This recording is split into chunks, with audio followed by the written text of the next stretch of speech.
Okay po, magandang araw o magandang gabi man, mga kapatid at mga kalahi. Patuloy po tayo sa ating pagtalakay sa isang hirap na paksa, mahirap pag-aralan. Pagkat nakataya ang maraming buhay at kaluluwa kung hindi natin maisasaayos ang problema na ating pong nasumpungan. Bagay, hindi natin problema ito. Gayon man po ay mahalaga pagkat gaya ng tagubili na ating pong nabasa sa Aklat ng Judas. Sinasabi po doon, ang iba'y inyong kahabagan na sila'y agawin sa apoy. Kahabagan ang ibig sabihin ay kaawaan. Bakit gayon? Pagkat alam po nating may naghihintay na kapahamakan sa sino man kung hindi magkakaroon ito ng kalutasan, yung problema na ating pong nasumpungan. Sa larawan na inyong nakita, ay inyo pong mapapansin ang isang malaking problema sa buhay ng bawat tao ng MCGI. MCGI sa ilalim ng pamumuno ni Ginoong Eli Soriano. Dahil ang nakalarawan po, nakita natin, tayong lahat ay huhukuman ng Diyos. Kasali si Satanas. Yun po yung ating nakitang bagay at pangyayaring kailangan na makiisa tayo, magtulong-tulong tayo para lutasin. Dahil alam po natin kung gaano kalaking panganib at kapahamakan ang nakaharap. Pagkat ang sino mang humarap sa hukuman ng Diyos, ibig sabihin may kasalanan. At kung meron kasalanan, pagka ito'y nilitis, magkakaroon ng kahatulan na makapagpapahamak sa kanilang buhay. Ngayon, ang tanong natin ay, paano ang pag-agaw sa apoy? Meron na po tayong sa sinundan po nating video, meron tayong inilarawan doon yung nagkakaroon ng pagkasunog ang isang kahoy at may natirang hindi po nasunog, tinatawag na dupong. Ibig sabihin po noon, nagsisimula ng masunog. At sapagkat ito ay kinakailangang maisalba, papatayin yung apoy. Yung sinasabi naman ng talata na ating pong mababasa sa Aklat ng Judas, ang sinasabi din, agawin sa apoy. Yung apoy, hindi mamamatay yun. Pagkat napag-aralan po natin, yung apoy na tinutukoy doon, apoy ng impyerno. Yun po yung kapahamakan na maaaring sapitin ng isang tao. Sa halip na patayin yung apoy ng impyerno, aagawin yung taong mapupunta sa impyerno. Ganun na ibig sabihin. Sa paraang itinuturo ng banal na kasulatan, meron pong paraan upang makaligtas ang sino man na nanganganib ang kanilang kaluluwa sa kapahamakan. Meron pong itinuturo ang banal na kasulatan. At ito'y ating pong babasahin. Masusumpungan po natin sa aklat na sinulat ng Apostol Pablo sa mga taga-Kolosas.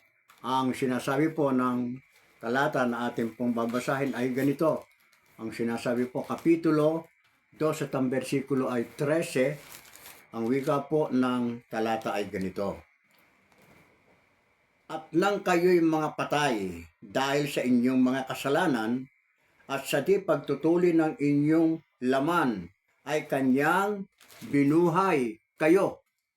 Nakalakip niya na ipinatawad sa atin ang ating lahat na mga kasalanan. Yun po pala yung paraan. Meron itinuturo ang Apostol Pablo. Kung kayo'y patay o halimbawa nakatalaga na kayo, nakatakda ng mamatay, muli kayong mabubuhay, ang sabi ng Apostol Pablo, kung maipatawad ang inyong mga kasalanan. Yun po yung paraan.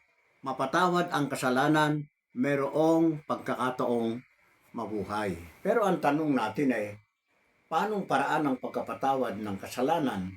Batay po sa tinuturo ng banal na kasulatan, paano mapapatawad ang kasalanan at sino ang magpapatawad sa kasalanan? Ang banal na kasulatan po ay hindi nagkukulang. Ano man ang itanong po natin, babasa natin. Huwag lang tayong hihigit sa mga bagay na nasusulat o di kaya ay magkakatha tayo ng mga bagay na wala at hindi nasusulat sa banal na kasulatan. Ang mahalaga po, bawat tanong, sagutin ng banal na kasulatan. Ang tanong po natin ay ganito, kung kinakailangan ng pagkapatawad, paanong paraan? Sino ang magpapatawad? Babasahin po natin ang kasagutan at ito mababasa po natin sa Kapitulo 20, Aklat ng Juan, versikulo 21 at 23. Pakinggan po nyo ang sinasabi ng ating Panginoong Kristo. At sinabi niyang muli sa kanila ni Jesus, kapayapaan ang sumainyo. Kung paanong pagkasugo sa akin ng Diyos, ay gayon din naman sinusugo ko kayo. At nang masabi niya ito, sila'y hiningahan niya at sa kanila'y sinabi, tanggapin ninyo ang Espiritu Santo. Sino mang inyong patawarin ng mga kasalanan ay ipinatatawad sa kanila. Sino mang hindi ninyo patawarin ay hindi pinatatawad sa kanila. Yun po yung sinasabi ng banal na kasulatan. Napansin po ba niyo yung huling pangungusap ng ating Panginoong Kristo na kanyang binanggit sa kanyang mga sinugo? Ang sabi niya sa talatang ating binasa, sino mang inyong patawarin ng mga kasalanan ay pinatatawad sa kanila. Sino mang hindi ninyo patawarin ng mga kasalanan ay hindi pinatatawad. Kung gayon, meron pong paraan upang maibalik ang pag-asa ng buhay. Yun ay wala ba kundi ang mapatawad sa kasalanan. At yung pagkapatawad ng kasalanan, ipinagkaloob ng ating Panginoon Kristo sa kanyang mga sinugo. Yung pong mga gawaing ito'y hindi personal na ginagawa ng ating Panginoon Kristo. Nagtatalaga siya ng mga tao. Gaya ng ating pong nabasa, sinusugo ko kayo ang wika. Ano sinabi ng Panginoon sa kanyang mga sugo? Sino mang inyong patawarin, pinatatawad. Sino mang hindi niyo patawarin, hindi pinatatawad. Pero ang tanong ay ito, paano ang pagkapatawad na gagawin ng mga sinugo? Ano yung kapangyarihan ng pagbibigay buhay, pagkapatawad sa mga nagkasala na ipinigay ng Panginoon sa kanyang mga sugo? Ano ang kanilang gagawin? Meron pong tinuturo ang banal na kasulatan. Ito ay ating masusumpungan sa Gawa ng mga Apostol at ang kapitulo po ay 21 at kapitulo 2 versikulo 38 sa Gawa ng mga Apostol. Ang sinasabi po ay ganito ng banal na kasulatan. At sinabi sa kanila ni Pedro, mangagsisi kayo at mangagbautismo ang bawat isa sa inyo sa pangalan ni Jesucristo sa ikapagpapatawad ng inyong mga kasalanan at tatanggapin ninyo ang kaloob ng Espiritu Santo. Nakita po niyo yun? Meron tugon ang banal na kasulatan sa ating pong naging katanungan. Kung ang Panginoon ay nagsugo ng kanyang mga tao upang maghatid ng kapatawaran ng kasalanan, ano bang paraan ng pagpapatawad ng kasalanan ang gagawin ng mga taong kanya sinugo? Ang sinasabi dito, magbautismo kayo sa pangalan ni Jesucristo. Bautismuhan sa pangalan ni Jesucristo sa ikapagpapatawad ng kanilang mga kasalanan. Malino po yun. Ibig sabihin, meron lamang isang tanging paraan na itinuturo ang banal na kasulatan kung paanong maipapatawad ang kasalanan. Wala na pong iba yun. Ang pagpapatawad ng kasalanan sa pamamagitan ng pagbabautismo sa pangalan ng ating Panginoong Jesucristo. Kung gayon, anong pangalan? Anong pangalan ng ating Panginoong Jesucristo ang dapat ibautismo na yun ang makapaghahatid ng makapagkakaloob ng kapatawaran ng kasalanan? Sino ang pong nagkasala o sino man ang nakatalaga sa kapahamakan at kaparusahan, maaari pang makalibre sa pamamagitan po ng pagpapatawad ng kasalanan sa pamamagitan ng pagbabautismo sa pangalan ni Jesucristo. Anong bautismo ang sa pangalan ni Jesucristo? Lagi po nating nasusumpungan sa maraming mga pagpapahayag natin, lagi po natin na babasa ang isang mahalagang talata ng kapatawaran ng kasalanan at ng pagbabautismo na itinuro, iniutos ng ating Panginoon Kristo. Kapitulo 28, versikulo 19 ng Mateo, ganito po ang sinasabi. Dahil dito, Magsiyaon nga kayo at gawin ninyong mga alagad ang lahat ng mga bansa na sila ay inyong bautismuhan sa pangalan ng Ama at ng Anak at ng Espiritu Santo, na ituro ninyo sa kanila na kanilang ganapin ang lahat ng mga bagay na iniutos ko sa inyo. At narito, ako'y sumasa inyong palagi hanggang sa katapusan ng sanglibutan. Nakita po natin, mga kapatid, mga kalahi, kung papaano ginagawa ng paraan ng Diyos ang ikabubuti ng bawat tao. Bagaman at ng tao ay laging nagkakasala. At tulad natin, hindi natin po pwedeng sabihin, hindi tayo nagkakasala o nagkasala. Dapat may paraan binigay ang Diyos upang mapawi ang kasalanan ito. At gaya ng ating pong nabasa, ito po ay sa pamagitan ng pagbobotismo. Ang pagbobotismo, tandaan po ninyo, ay ibinigay, pinagkaloob ng ating Panginoon Kristo sa kanyang mga sugo. Alin yung mga sugo? Sa dinami-dami ng mga sekta ngayon, at dinami-dami ng namamahayag ng salita ng Diyos na nag-aangkin na sila ay mga sugo, inutusan ng Diyos upang mangaral ng Ebanghelyo. Paano natin matitiyak? Paano nyo matitiyak kung sino ang tunay na sugo? Simple lang po yun.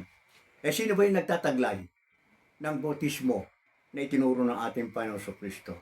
Bautismo sa pangalan ng Ama at ng Anak at ng Espiritu Santo. Kung sino ang po yung naggagawad ng bautismo ito, may doktrina ng ganitong bautismo, sila yung mga sinugo. Paano natin makikilala yung mga hindi sinugo?